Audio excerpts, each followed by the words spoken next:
to talk about New Zealand Terriers, and every year I enjoy every.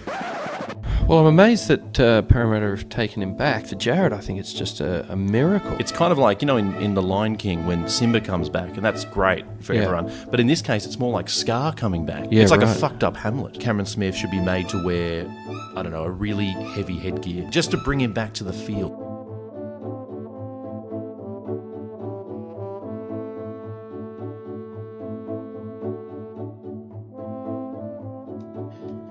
Hello and welcome to another exciting edition of the Voluntary Tackle.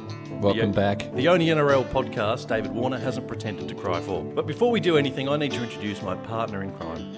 The only man in Australia who has the balls to admit he enjoys watching the Commonwealth Games. Chip Jones. Yeah, it's great to be back. I watched one of them. There was the women's butterfly. I happened to walk past a TV and it was on. You don't have to say that. We got first, second and third. And just some random Welsh person fourth. Yeah, who cares? Doesn't really matter, It's does it? fucking boring. I mean, the football's on. Give me a break. I know. But the Commonwealth Games, mate, apparently 1.2 billion people are watching. I think it's just the same person. I think Multiple they put TV it in. sets. I think it's actually on in each prison cell. What's your favourite event? The adverts. I quite like those. Really look forward to those. My favourite event's the synchronised weightlifting. I don't know if you've ever seen that before. Is that where both joints pop at the same time? No, it's a little bit different. That's a different sport. That's the luge. But no, this is where all the weightlifters at the same time go to the same steroid dealer and juice up all at once. It is. Now, we should explain to our listeners, Chip, look, we've been gone for 9 days and we've had a lot of people asking for us. Where were you? I myself was hanging out with the Parramatta Eels. Where have you been, mate? Well, I actually won some money. I won $1.2 million. How'd you do that? Scratchy. Just a scratchy, one of those scratchy Yeah, tickets? just won all this money. Okay, that's It's gone now. already. Yeah. How'd you burn all that already? Well, I spent the first $1 million on whores and drugs, and the rest I kind of just wasted. And how have you been finding the games?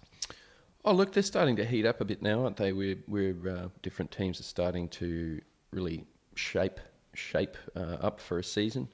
I've enjoyed watching Craig Bellamy not win. It's a rarity for him, isn't it? That's been great. I think he'll probably retire. I think he will. In fact, something we'll probably get into during the show. But, he's one of those guys that's not all that used to losing. Although we'll see how they go.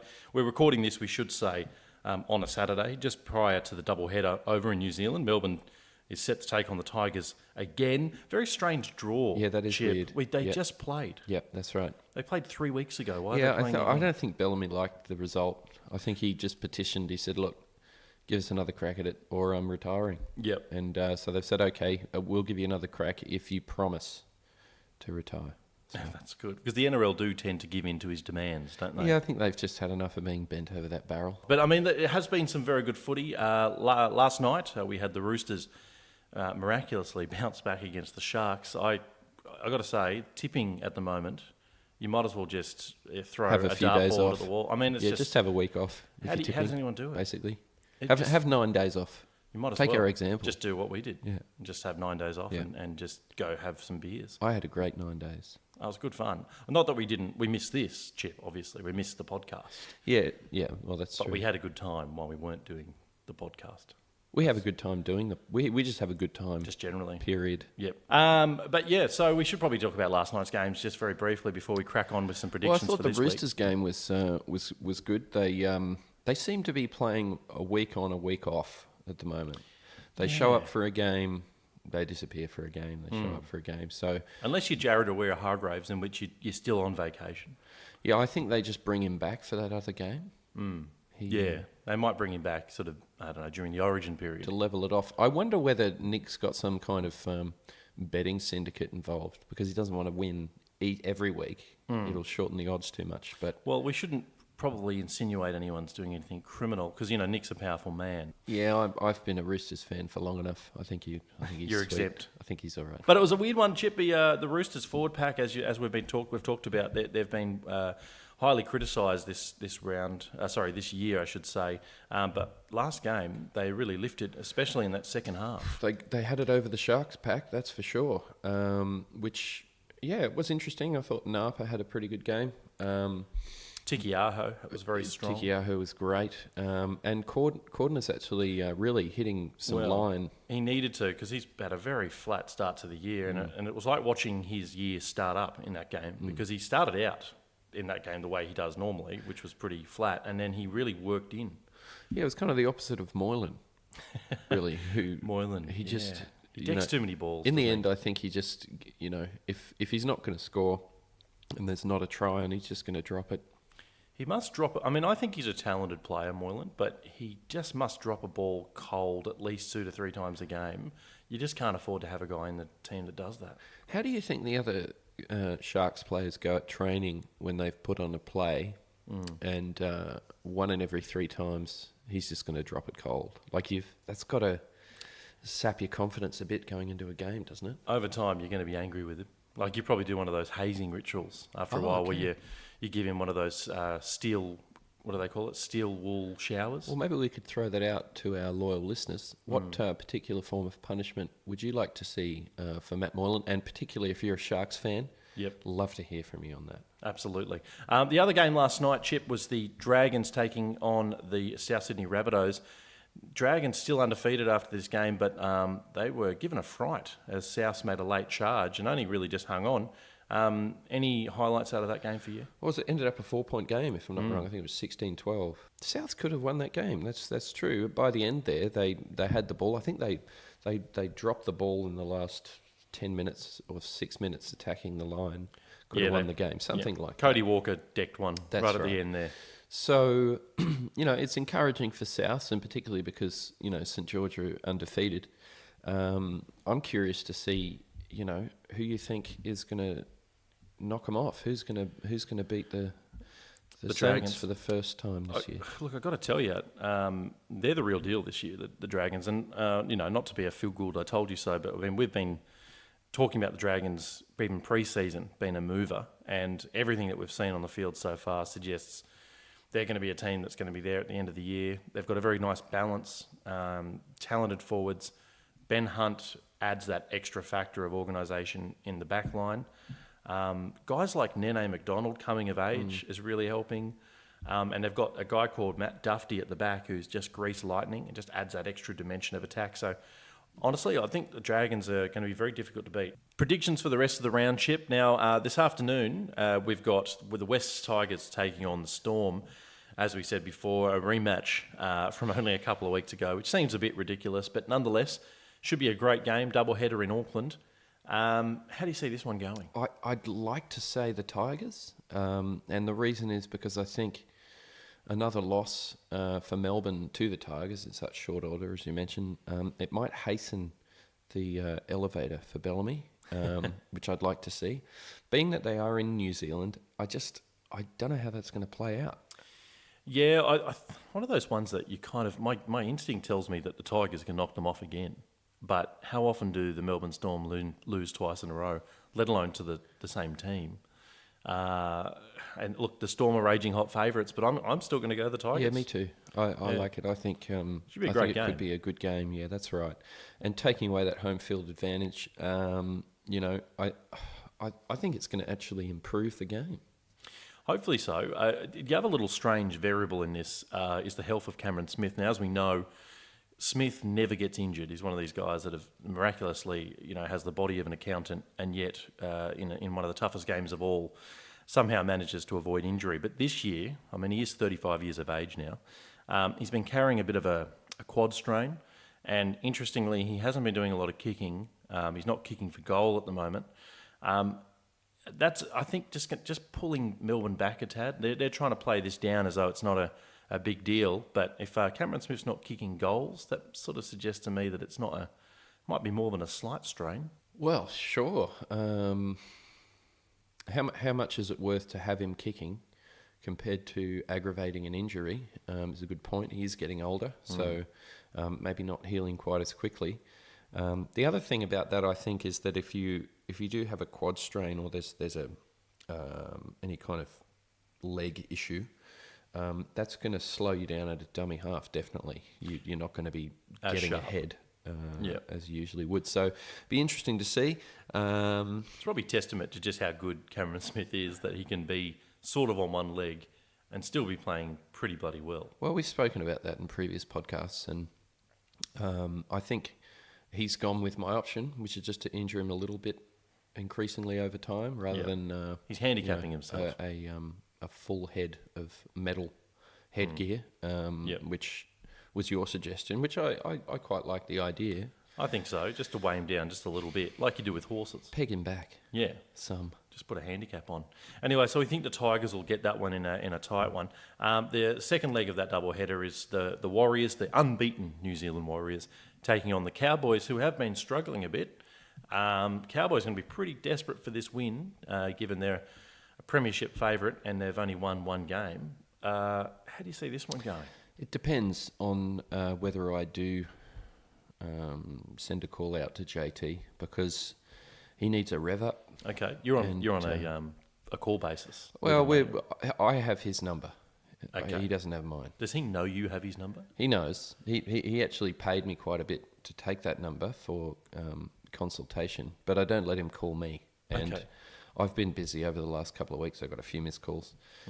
He's looking for a rev up. So I'll tell you what, if I get round to it, I think Give him a rev up. I think they might win. If I don't, What would you say to him to motivate him? mate, pull your fucking finger out.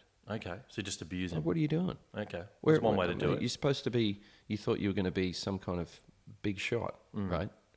Well, that was last year, mate.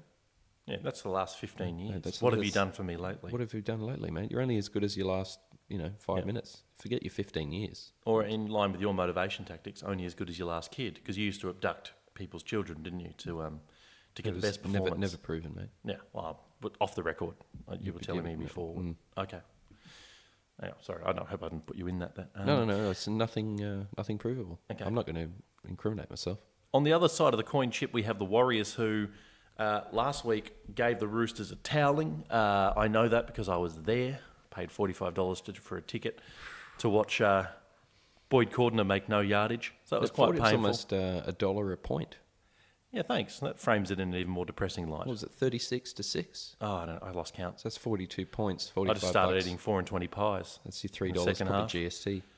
I didn't care anymore. I was just crying into my pies. But they played very well, and the Roosters didn't. So, but the Warriors have shown every round so far that they are a team that's different from last year. They're at home. They're up against a team that's been down on form. I know the Cowboys are going to be hungry for this, but I still think the Warriors will get them. Oh, good. Okay. Well, I was going to tip the Cowboys. Okay. In a bit of an upset. It's good to have some differences. Yeah, I think... Only a marginal upset. I think they've got them close to $1.80 a piece. Well, I think I'm going to make that call. Okay. Now. Make it. And watch out for JT in this game. Next game on the card, we've got the Knights taking on the Broncos. This is up at Newcastle at McDonald Jones Stadium. Whenever these two teams meet post Wayne Bennett leaving the Knights, the common narrative here is for the Knights to just abuse Wayne Bennett because he took half the players with him when he left. But I mean, this year seems a little bit different. The Knights obviously have most of the Roosters squad. They're a very different team, and the Broncos are struggling. For me, it's the Knights. How do you see this one? I think the Roosters can do it.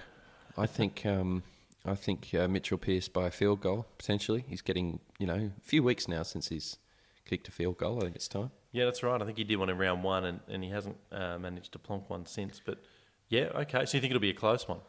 Well, I think it might be. I think the Knights have improved so much since last year, and, considering I think they were favourite for Wooden Spoon this year. They were close. Look, they firmed out a bit because they've won the last 3 Wooden Spoons, but I think with the recruitment they might have been 1 or 2 rungs up from that. So but they were pretty, they weren't tipped to go in. Well, I think they've surpassed that expectation at least. I think they'll be motivated.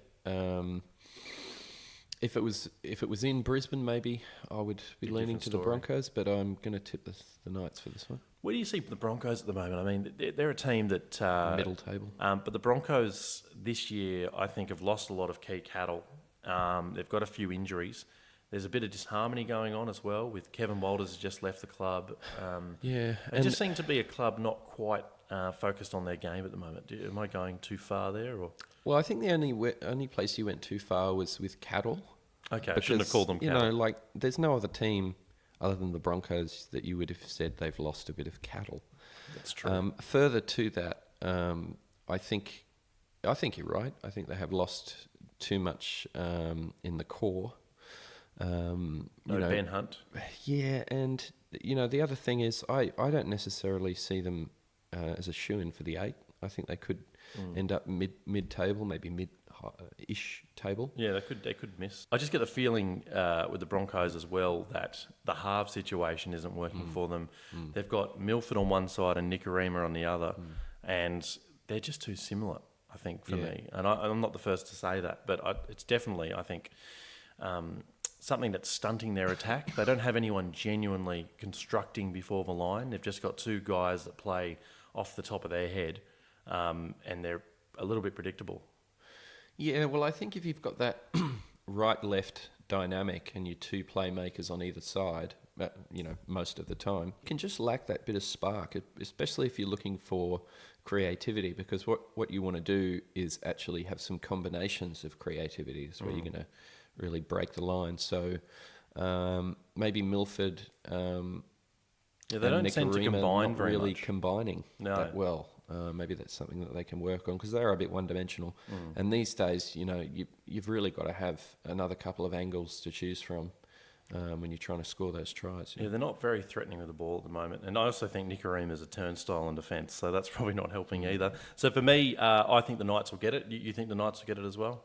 I'm going to tip the Knights over the Broncos, The next game, this is an interesting one. This is the Titans at home to the Eagles. We should say at home, but it's the Commonwealth Games up there, so they're not playing at their home, inverted commas. They're at Marley Brown Oval. I don't know hang on. Where the fuck that is. The Titans have actually They're vacated. Lost the home ground advantage for the Commonwealth Games. Yep. Is that what you're telling me? Yeah, that's apparently the story. Okay. So I'm not sure if they're happy about it, but they're playing in some dust bowl. I'm sure they're thrilled. I think it's in Gladstone. Oh, good. Yeah, I don't know. Anyway, but back to the game. We've got the Eagles. Now, the problem with the Eagles, Chip, is a couple of weeks ago they had their salary cap punishment handed down to them, which is going to drastically affect their depth. It means that they can't purchase any other players this year. They were hoping to, and I think they're still looking to appeal that decision. But in the meantime, they've got very little depth, and they've also copped a few injuries. So I know Tom Trbojevic is out for this game. A couple of other forwards have struggled. So I think Sirinen could be out for the year.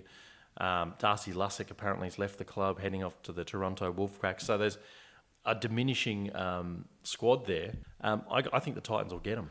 Well, look, this is a weird one because, in rugby league, if you get caught cheating and you're paying the players too much money and you're doing some dodgy deals, you can still play.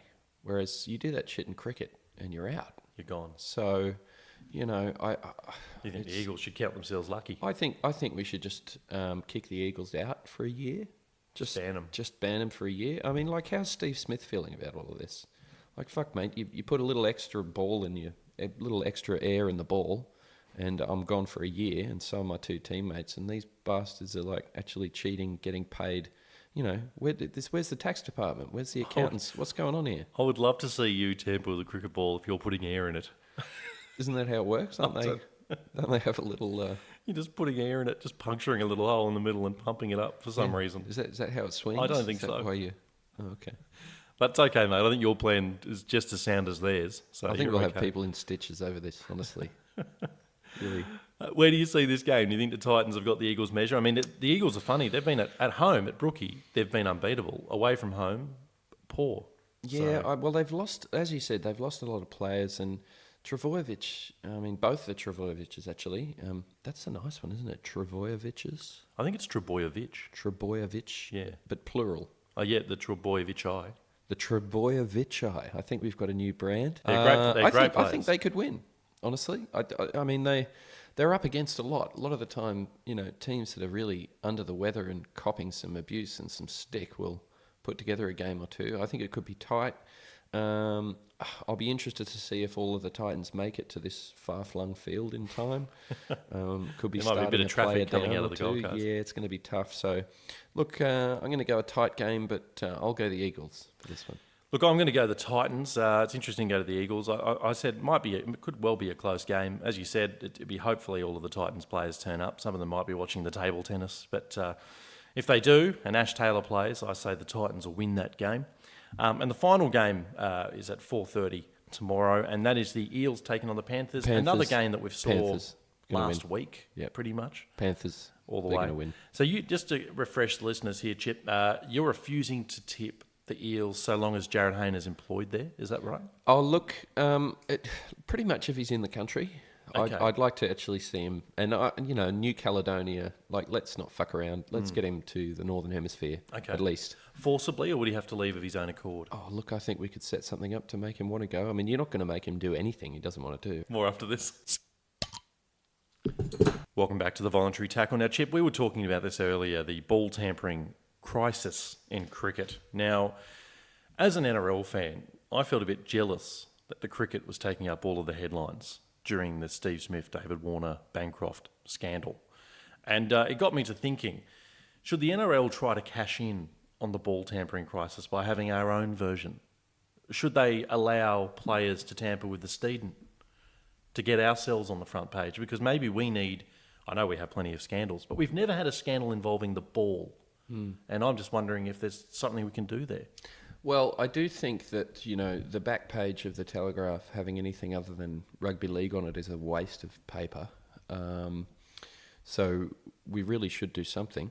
I'd like to ask our loyal listeners how they feel we could tamper with the ball. I mean, you've got it. Yeah, we can get some suggestions. I think we're going to have to get some technology involved, because the one thing is that when you've got possession of the ball, you don't want to have the ball doing anything strange or weird or untoward, because you're more likely to pull a Matt Moylan. Yeah, well, you don't want the ball to become violent. Unless the other team has it. And this is what I was thinking. Maybe we could employ some technology to make the ball impossible to use and then turn a switch and have it go back to normal, because we need that variance. Or so maybe what do you mean by impossible to use? It just becomes like a dead weight. Or maybe what we could do is get a leather covered lead ball and just rotate between that and a normal ball for whether you've got possession or not, because that's going to be tough to kick a field goal. Well, I mean, if it's a giant lead ball, presumably no one would be able to lift it.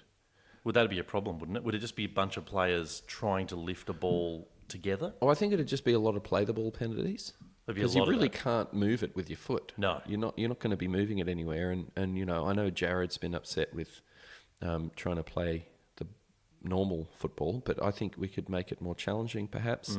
What if periodically the ball became electrified? Yeah, great. So just not the whole game, obviously, because that would be dangerous and irresponsible. But what if it was just electrified? I don't know, for 30 seconds, a couple of times a half. Yeah, great. At random moments. Yeah, or maybe exactly. what you could do is actually give the coaches each a shock. That's a great idea. Depending on who, and it could be their own player if they're not playing well. Could be true. whatever, and you shock them. And if they drop the ball, well, you're going to punish them. But maybe just one each. Yep. I think that would be really nice. Like a power play, like a literal power play. Exactly, right. We've been fans of electrocuting players. Loyal listeners will know we'd recommended cattle prods for quicker play the balls. Absolutely. The NRL only are so close-minded, aren't they? They never take us up on those. I've written to them so many times. The only issue there would be in the wet. Are you going to let them do that and just electrify everyone for a go? You could kill everyone, couldn't you? Or at least maybe non-lethal, but a little bit of writhing, or maybe some fitting would be fitting. Well, I think it would be down to your voltage. So, I mean, if you had something sort of the level of a power socket, something in the range of 200 to 300 volts, I think you're probably dealing with something quite dangerous. Lethal. Yeah, so maybe only reserve that for your Mitchell Pearces, and for everyone else, just make it a mild 50, just 50, an even 50. Exactly. Give them 50. Give them a fright. Give them 50. You might stop a heart every now and again, but they'll get the message. Just listen to the Voluntary Tackle. We've got all the bloody problem solved here. Now, just some advice for some of the teams on how they might tamper with the ball. So, for example, I've got the Knights. The Knights could potentially lace the ball with some kind of nerve agent that only affects Mitchell Pearce. Yeah, see, the thing is there, I don't know how we'd blame the Russians for that. I think you could definitely blame Putin. Okay, well, let's go with that. As long as you could blame Putin, everyone's happy. It would be kosher. Yep. Yeah. Okay. Souths, maybe they could, tamper with the ball by putting some Selly's All Clear on it, so that it became really sticky, and that way George Burgess could finally catch it. Yeah, but how would he get let go of it. That's the thing, you know. It'd be stuck to his shoulder. It'd be stuck on his forehead. It'd be stuck everywhere. Like everyone would be passing the ball at him like those. What were they called? The Those grip, sticky hands. the grip things. Oh, he like used the to- grip with ball. the tennis ball. Was it grip ball? Yeah. Yeah. Okay, so you think it would go sour as an idea because George Burgess would always have the ball? Well, I tell you, it would be nice to pass from dummy half to George Burgess just running. And you know that you just hit him with the ball, it's going to stick, and Yep. he can just go for it. Just and sticks to his nipples. bash into Yep. everyone. And then there'd probably be more players, like defenders, that would stick to him. And he'd just be like a giant mesh of players. Yep. It would probably fuck up the game, but it'd be funny to watch. It'd be great. I think it could improve ratings with Souths fans. What about the Storm? I think the Storm, just on a side, should make the ball maybe 3 times bigger so that the ball finally looks like it's the right scale for Sam Cassiano. Well, could He's be. a big He's a man. big boy. I think maybe the Manly Warringah team can learn from Melbourne's example and fill the ball full of cash. And then basically, you know, if you play well, you get the game ball. Well, it's funny you mentioned that, Chip, because I thought that was the same thing for the Roosters. Now, I thought the Roosters could actually put extra pockets inside the ball so that every time the ball was kicked, cash would literally fly out of it. Every kick downtown would effectively become a lucrative third-party deal. Yeah, I get what you mean, but the Roosters have actually worked out a way to intertwine the jersey with gold. And that way, you know, the player goes through, it's very discreet. Is that how they land all those big signatures? They just give them It's gold a, leaf It's a nice jersey. lined It's jerseys. a nice jersey, and they can't take it away from you. It's And, genius. you know, it's not like cash. See, Manly and Melbourne, they don't understand, you know, like there's other forms of money. You don't just... Cash is traceable, you know. If they find that on you, you're in trouble. It's just my jersey, Your Honour. That's why Nick Politis is always ahead of the game. The Broncos, Chip, I was thinking maybe a ball that could just play some happy tunes every now and again just to cheer Wayne Bennett up. Because let's face it, he's a very grumpy man right That'd now. have to be some kind of tune. Stacey's Mum by Fountains of Wayne, I was thinking. Stacey's mum, yeah, I'm in love with Stacey's mum. Or what about Vanessa Amorosi's Absolutely Everybody? Yeah, You have to jive to that. I can't see Wayne Bennett dancing to that somehow. I think you'd Can need... you see him dancing at all? Look, I can see him enjoying some George Jones on a balcony with a rocking chair and a whiskey. Just whittling a large penis out Yeah, of well, balsa wood. Yeah, whatever works for you. If you feel like catching up with Wayne Bennett and his personally etched dildo with your name on it, then you go right ahead. Personally, I'll take the George Jones and the whiskey, thanks. And my final suggestion, Chip, is I thought for the Gold Coast Titans, the ball could simply be tampered to be a drug dispensary. So depending on what you do with it, it would determine what kind of drug would come out. So, for instance, a torp bomb would literally shower the field in coke, for example. A long cutout ball. Really make it snow. Exactly, make it snow. They could do those like cocaine angels in the field. beautiful. Which would be They're a fun. nice touch. They could also have like a long cutout pass, drop little baggies of smack. Okay. So if you did that, and well, I guess the less said about the banana kick, the better. But you know what I'm saying. I think it could be your one-stop shop for drug use. Well, maybe what we could do is actually in the Steeden, the actual name Steeden on the ball, each of those different letters could be lined with a different drug that would permeate the skin. So if you wanted to rub a little S, you could have a little speed, and if you wanted to have a little T, you could have a little, you know, THC, and if you wanted to take it from there, you've got a couple of E's to choose from. Yep. What if you licked the whole thing? Would you die? Welcome back to the Voluntary Tackle. Now, look, we've managed to secure some exclusive interviews over the years, Chip, and thankfully Wayne Bennett has obliged once again by allowing us to interview him, this time about whether or not he's become too grumpy for the game. I was lucky enough to catch up with Wayne yesterday. Wayne Bennett, thanks for joining us today on the Voluntary Tackle. Yeah, mate, don't thank me. I hate you fucking guts. Okay. Wayne, the rugby league community feels you've become really grumpy over the last couple of years. Do you feel there's any credence in that? Mate. Sorry, Rain, I didn't catch that. You're a fucking cheese dick, mate. Okay. Kevin Walters resigning, was that a mutual decision? Oh, in a sense, yeah. How so? Both agreed he should get fucked. People say Kevy would have stayed, though, Wayne, if you just were a bit nicer to him. Oh, I'd have been nicer to him if he was less of a... Well, what do you think of Kevin aside, Wayne? Don't you think you're going to miss his coaching skills at the Broncos? No, I've already replaced him. With who? Giant sack of raw cow shit. Now sits in the dressing sheds and does all the jobs Kevin used to do, so... I bet a sack of poo can't replace everything Kevin did. Oh, look, you're right. It doesn't stink as much, but... I get the sense you weren't a big fan of Kevin Walters, Mate, that's just your opinion, mate. You'll never divide me from myself. Okay, Wayne. Thanks for joining us. You're listening to the Voluntary Tackle. Now, Russell Crowe, big South fan. Prick. As we know. Well, we've got our own opinions. What do you think? Massive prick. Okay. We do have different opinions. Yeah, we're very different. We definitely differ on the scale of his prickedness. But interesting story in the news, Chip. Russell Crowe's holding a big garage sale at the moment. He's selling off a lot of his stuff. Apparently he's a collector. And so a lot of his film memorabilia and guitars and... God, I'm glad he's selling all those guitars from 40-odd Foot of Grunts. Doing the world a favour there. Absolutely. But if he's a collector, wouldn't you be buying stuff? Well, I think he's collected too much stuff. Okay. So he has no room for it. Right. So he's freeing up room to buy more stuff. So he's actually run out of acreage on the farm. Yep. Okay. It's just piled up high with You his heard shit. about that farm he's got, that party farm? Yeah. The one where he abused Luke Keary. Yeah, and a lot of people get invited.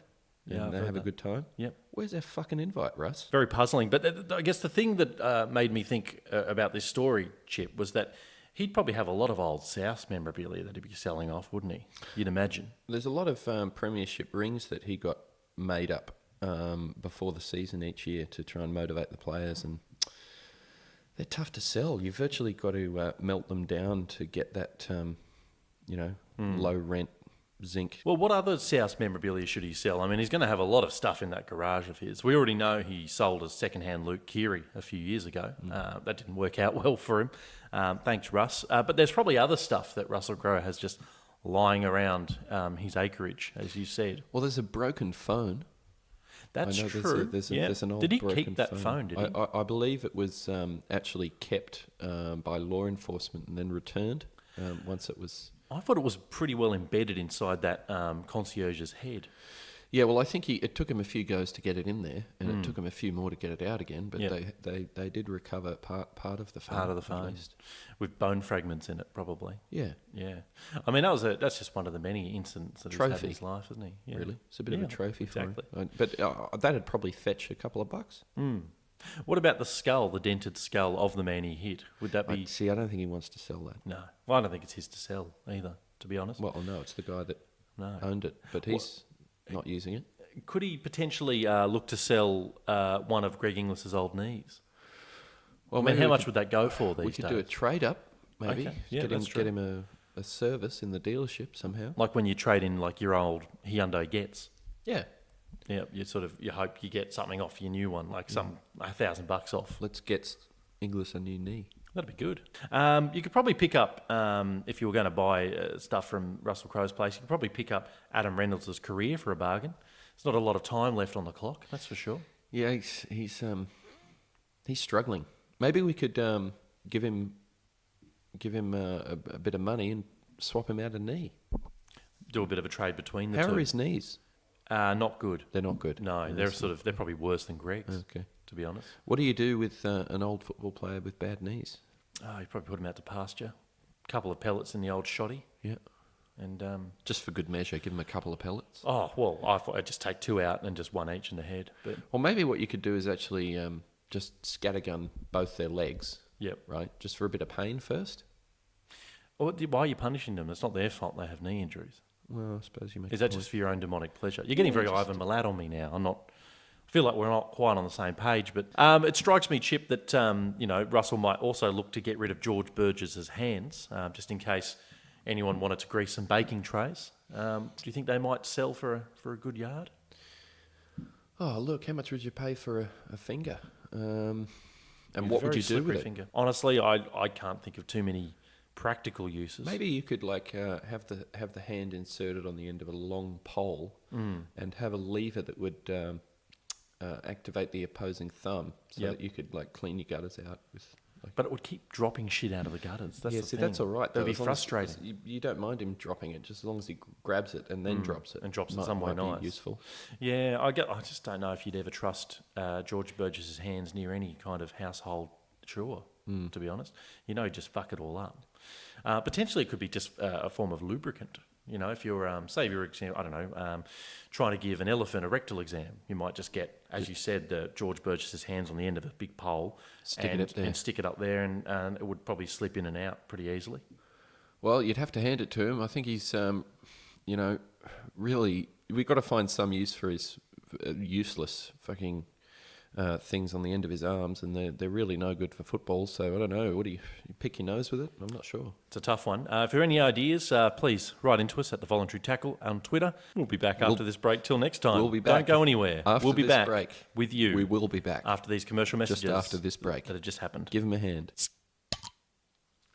Chip, our question last time was asking the listeners who would win in a game of Twister between Paul Gallen and Josh Dugan. Now, we did have a few answers to this one, this puzzling, vexing problem, Chip. And the first one comes from Jared's Mario account, who said Paul Gallen would win because he would start to fall, and to balance himself, he'd grab Doogs with a squirrel grip. A certain part of Dugan would fall off, and he'd go down in agony. Well, it's certainly graphic, that answer, isn't it? I think it's also realistic. I mean, I can see that Jared here has done his research, particularly with regards to Paul Gallen trying to right himself. He's tried everything, and nothing really works, but he makes a hell of a lot of damage when he goes down. So I think Dugan may well hit the turf writhing in agony, sounds about right. And, I think we should get this game on and see how it comes down. Interestingly here, though, Chip, I have to say, and I am a stickler for these kind of answers. Now, as inventive and creative as Jared's answer is here, it sort of doesn't go into who would win the game, does it? It more talks about Josh Dugan losing his dick. Well, I think he goes on to say Dugan would fall off, and isn't the thing if you hit the ground first? Yeah. Is that right? Yeah, so he's saying, you're right, he's saying Josh Dugan would lose. He's just not explicitly saying that. He's saying he would lose first. I mean, they're both losers. We know that. Oh, we know that much. We started the segment, but he's saying that Dugan had hit the deck first. I think we'll give a tick to Jared there. Interestingly, Chip, we also have another answer saying that Paul Gallen would win, and that comes from Turtle Wilson, who said, Tree Gallen wins by a peptide, Dugan loses by a cruiser, which I like an answer that has a bit of sort of poetic rhythm. Well, definitely, we're always happy to hear from the Turtle whenever he shows up. It's always good to say g'day again. Tree Gallen, I mean, how many gallons can you fit in a tree? That's just one of those riddles you'll never solve. A hell of a lot of cruisers to make up a gallon, that's for sure. I've got to say, the imagery of Paul Gallen and Josh Dugan playing Twister while Josh Dugan's inebriated on candy water, and Paul Gallen is just essentially an immovable object, pepped up, possibly getting wood. It's horrifying. Well, it could branch out anywhere from there, and I think really leaves it to the imagination of someone like Turtle Wilson to come up with something so deeply rooted. Mate, you're unstoppable. Welcome back to the Voluntary Tackle. Now, Chip, it's very sad watching last night's game because one of the great players of the game, one Greg Inglis, a.k.a. GI, was stood up badly last night, Chip, by Ewan Aiken. Now, Ewan Aiken's a very good player, but he beat Greg Inglis with such ease. It was very worrying to see. My question to the show is this. Should Greg Inglis be able to use one of those old person buggies? Yeah, like motorised transport. No, I'd never want to see him retire. So no matter what happens to his body from here on in, he's such a legend. Play. Exactly. Yeah. Can we get him a transplant? Are there any knee donors? I don't know. I've heard of a lot of organ donors, but I've never heard of anyone donating their knee. But I'm sure it can happen. What if they just took it? Why don't they take a knee of someone who doesn't deserve it? Okay. Like Tom Simons. Okay, well, let's make a call. Chip, what else can we do for Greg Inglis apart from giving him a motorised scooter? He's a legend of the game. We want to keep him in the game and his leg's fucked. Outside of getting someone to forcibly donate their knee to him, are there any other kind of, I guess, special rules that we could implement for GI? Well, look, you've got to help someone in need. Really? Well, that's obviously a possibility, Chip. I was thinking, in holiday time in the summer in Australia, people love those slip and slides. Yep. I thought maybe if he's playing at centre, there's just one of those giant slip and slides that only Greg Inglis can use. Just in that corridor. Yeah, so you put some washing detergent on it, make it super slippery, and he can just literally lie on it and just sort of glide down the field. He wouldn't have to use his knee then. Well, I think what you'd have to do then is give him a couple of different options, a couple of different lines to slide on. Oh, that's true. Because just the one channel would be boring. Yeah, and it's a bit telegraphed. Yep. Maybe you could have one or two channels with like a little Z in it for a step That's around true. the fullback or something like that. And he can maybe choose like to go straight or take the detour. Yeah, maybe you've got like a, what do you call them, like a water slide vibe where you can just, do a couple of angles. And so it becomes around. a bit like Wipeout. You remember that show, Wipeout? Yeah, look, I'd be prepared to bend the rules quite a bit for Greg. Yeah. Because... one of the legends of the game. He's obviously someone who's come from humble beginnings and come a long way and really kept a lot of that humility, at least as far as I can tell, and is a very down-to-earth guy. So I'd like to see him continue to play. It's a shame, that his knee is going, but, there's a lot of people who are fended off over the years that are thinking, well... I can finally get my revenge. Yeah, maybe I'm wondering if that's going to be a thing with the rugby league community. If all those people that Greg Inglis made to look stupid over the years. All of those people he offended over the years. Exactly. They might get their revenge on him. This could be the year of just Greg Inglis getting his comeuppance for being so good. To have players like Dale Copley, for example, who was made to look a fool by lots of players, but definitely by GI. He'd finally go, I can run around you, Greg.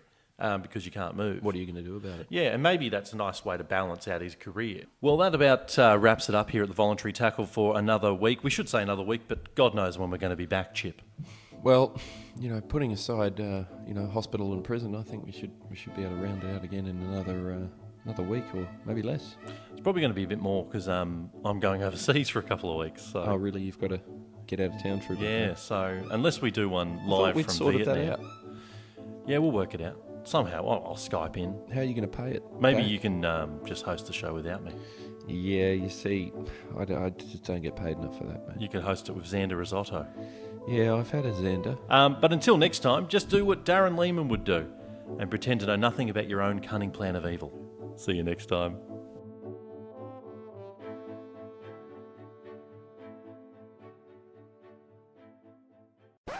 What do you think Todd Burns doing now? He's probably burning that candle at both ends at the moment, I would think.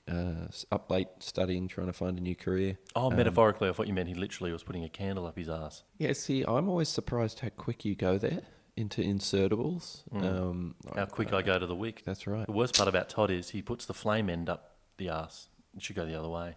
Well, I think if you've been drinking enough alcohol, you can actually breathe fire from the other end. Can you?